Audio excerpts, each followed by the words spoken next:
Brian, à quoi ça te sert de connaître tes vies antérieures? C'est capital. Parce que le fait de savoir qui j'étais avant d'arriver sur cette terre, ça m'aide à corriger certaines choses, à anticiper, à mieux orienter ma vie.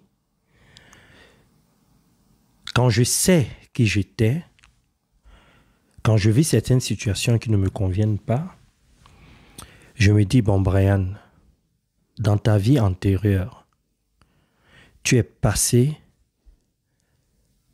par ce chemin, tu as vu où ça t'a conduit. Dans cette vie-ci, corrige cela, comporte-toi différemment. Je gagne 10 ans, 20 ans d'expérience. Ça m'empêche de perdre du temps. Je vais à l'essentiel, je gagne de l'énergie, j'évolue beaucoup plus vite. C'est extraordinaire de le savoir. Tu vois vraiment les effets? Bien sûr. Je peux te donner des exemples. Par exemple, dans ma vie antérieure, j'avais un comportement qui m'a beaucoup desservi, c'est que à un moment, j'ai été très naïf.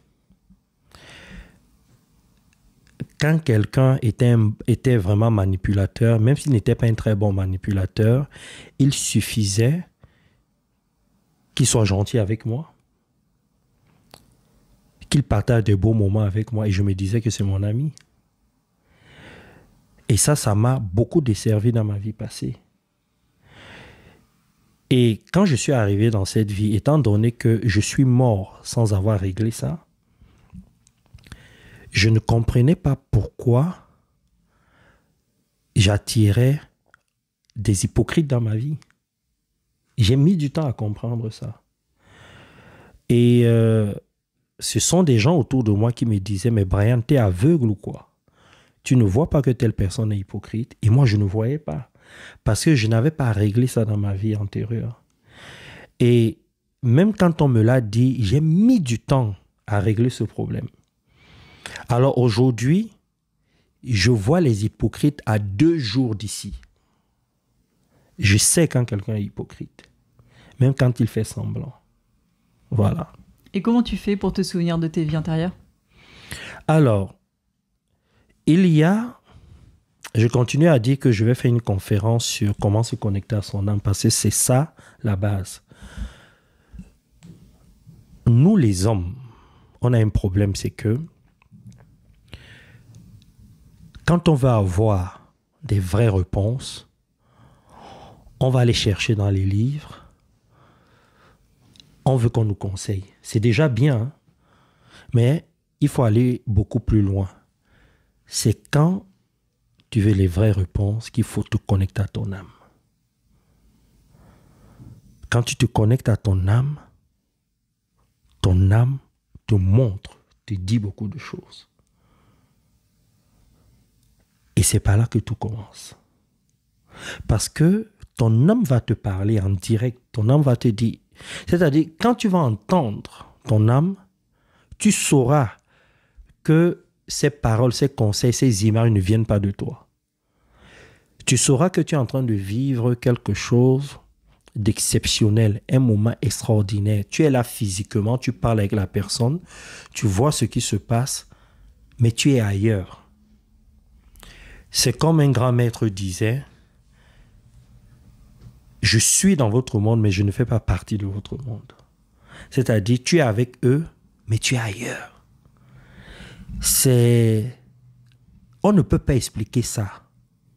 Il n'y a que toi qui peux vivre ça quand ton âme te parle. Tu sais que ça ne vient pas de toi. Et ici, on ne parle pas de Dieu parce que les gens confondent parfois tout. Les gens disent Dieu m'a parlé, tout ça. Non, il faut sortir un peu de toutes ces choses-là. Il y a tout qui se passe à l'intérieur de toi. Quand tu arrives à te connecter à ton âme, tu crées ce qu'on appelle la synchronicité. Tu fais un avec ton âme et tu vis des moments à part. Et c'est ton âme qui t'informe, qui te dit des choses. Et ton âme peut te parler en direct comme je parle avec toi. Ton âme peut te parler à travers des signes. Bon, comment ton âme va te parler à travers des signes? Ton âme va te pousser à te rendre à des endroits spéciaux. Ton âme peut te dire, va dans la forêt, va auprès d'un cours d'eau, va chez telle personne. Et tu suis mécaniquement. Et là, les choses vont se passer. Ton âme peut aussi te parler à travers ce qu'on appelle des rêves. Mais en ce moment-là, ce ne sont pas des rêves qui viennent de ton cerveau. Parce qu'il ne faut pas oublier que tout ce que j'ai expliqué ça dans plusieurs de mes vidéos, il ne faut pas oublier que le rêve, Sigmund Freud a bien expliqué ça, même de Jung a expliqué ça. En fait, la plupart des psychanalystes ont expliqué ça. Le rêve, généralement, tout ce que tu vis dans la journée, tous les traumas que tu as vécu, des bons moments, quand tu dors, ton cerveau, en fait, ton corps est au repos et ton cerveau s'accélère et ton cerveau peut te redonner tout ce que tu as vécu sous forme d'image. Le cerveau a cette capacité-là. Mais là, je ne te parle pas de ce type de rêve-là. Je te parle des rêves où ton corps est là, mais ton esprit prend le relais. Ton esprit et ton âme prennent le relais. Et c'est là que tu te rends compte que le corps est faible. Le corps nous aide seulement à faire des choses. Parce que quand l'esprit et l'âme se mettent ensemble, non. Ce sont des choses que je ne peux même pas t'expliquer parce qu'il faut les vivre. C'est un peu comme si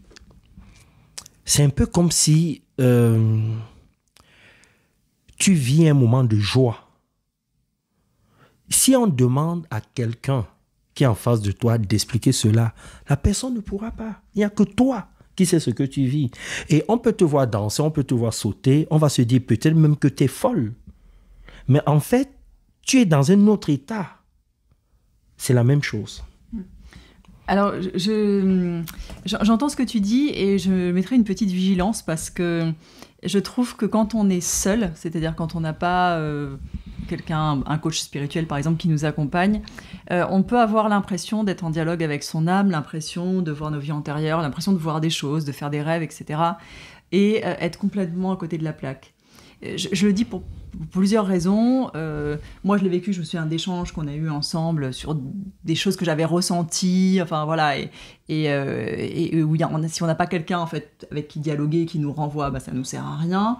Je te le dis aussi par rapport à des coachings auxquels j'ai assisté avec toi, des coachings de groupe dans le cadre de l'école de spiritualité, où c'est toi qui guidais en fait les gens sur ok, là cette vision que tu as eue, alors je sais plus, c'était des moments de méditation je crois, ça veut dire ça, c'est ta vie antérieure. Il y a vraiment besoin de quelqu'un qui vienne expliquer. Et moi j'ai vu aussi des gens qui étaient mais complètement à côté de la plaque, qui parlaient de vie antérieure, mais en fait ils étaient juste dans une espèce d'arrogance de moi je connais mes vies antérieures, mais on sentait bien que ça les élevait pas spirituellement, qu'ils étaient à côté de la plaque, et que peut-être ils avaient eu effectivement des visions, mais on sentait que ça n'avait aucun intérêt, en tout cas dans le sens d'une élévation spirituelle. Ça avait peut-être un intérêt, eux, pour se faire mousser, on va dire, mais voilà. Donc je mettrais vraiment une vigilance quand même là-dessus. Je sais pas ce que tu en penses sur le fait que faire ça seul, bon, je suis pas sûre, quoi. Oui, je suis tout à fait d'accord avec toi et c'est la raison pour laquelle j'ai bien pris le temps d'expliquer ce que les psychanalystes ont eu à expliquer sous forme de rêve quand j'ai parlé de Freud et tout ça là. Parce que moi, je viens d'un continent, je viens de l'Afrique et là-bas, on entend beaucoup de choses. Dieu m'a parlé, j'ai fait un songe, Dieu m'a parlé à travers, Dieu me dit que ça c'est ton mari, ça c'est ta femme, tu vas gagner de l'argent, des choses comme ça là. J'ai l'habitude de dire que il y a beaucoup de répétiteurs et il y a beaucoup de gens aussi qui ont des blessures liées à leur enfance. Ce qui explique que si tu n'as pas réglé tes problèmes, tu peux confondre la confiance en soi et l'arrogance. Et tu peux même confondre la confiance en soi. Tu vois, il y a des fanfarons. Il y a beaucoup de fanfarons. Mais quand tu es spirituel, tu sais tout de suite quelqu'un qui est connecté, quelqu'un qui ne l'est pas. Parce qu'en ce moment-là, quand tu es connecté, que la personne est connectée, voilà, vous voyez les vibrations, tu les vois. Vous êtes connecté, c'est une évidence. Tu vois l'aura de l'autre, l'autre voit ton aura, ça se fait, tu vois. Et si tu ne vois pas ça chez quelqu'un, ou si tu n'arrives pas à voir ça, c'est que tu n'es pas spirituel, c'est que tu as la connaissance spirituelle. Ou alors tu as une connaissance qui se rapproche de la spiritualité, ou tu as quelques résidus des connaissances spirituelles, mais ce n'est pas de la spiritualité. Parce qu'un homme spirituel, il voit l'aura de l'autre, il voit des choses, il ne voit pas que des choses physiques, il voit d'autres dimensions qui sont sur la terre. Il y a des choses qui se passent, tu vois. Et quand tu rencontres un homme qui est connecté, qui est spirituel, vous vous voyez. Et c'est agréable. Parce que tu es content. Moi, je rencontre des gens spirituels. Et je vis des moments extraordinaires avec ces personnes. Bon. Maintenant, si quelqu'un vient te dire, ça, j'ai vu ça, c'est ma vie antérieure. Parce que la personne a entendu parler des vies antérieures et elle s'est mise à s'imaginer des choses. Elle s'est mise à penser à des choses. Comme le cerveau est comme un ordinateur et que le cerveau nous renvoie ce qu'on lui demande, ce qu'on lui donne, le cerveau peut nous renvoyer ça sous forme d'images dans la nuit quand nous dormons, où on peut avoir un flash et on va dire que c'est l'âme qui nous parle. Parfois aussi, tu vis des chocs lors d'un accident ou alors lors d'une rupture. Quand tu vis une situation compliquée, au niveau du cerveau, ça peut déclencher beaucoup de choses. Tu vois, moi j'ai ça quand je coach des gens. Et ça peut t'amener à avoir des flashs et tu peux croire que c'est ton âme qui te parle. Mais c'est ton cerveau, c'est tout. Donc, il faut faire très attention à ça. Il faut être guidé. Et c'est pour ça que pendant mes séminaires ou pendant mes coachings, je guide les gens. Tu vois comment je fais. Je prends le temps. Je cherche d'abord à comprendre le message. Je me connecte à la personne et je prends le temps d'expliquer à la personne. Et tu as vu, la personne finit toujours par dire « Ah oui, je comprends pourquoi c'est ça. » Et la personne ne me le dit pas, par plaisir. Parce que les coachés que j'ai sont des personnes qui sont là à l'école, sont des personnes intelligentes, ne sont pas des personnes que tu peux manipuler. Ce sont des personnes qui ont la tête sur les épaules. Donc, si je me trompe, ces personnes sauront parce que tu as remarqué, moi, je suis assez direct. D'ailleurs, c'est la première fondation de mon livre. Dis-toi la vérité à toi-même à propos de toi-même. Donc, je dis parfois ce qui ne plaît pas, mais comme c'est authentique et que c'est vrai, la personne ne peut pas nier.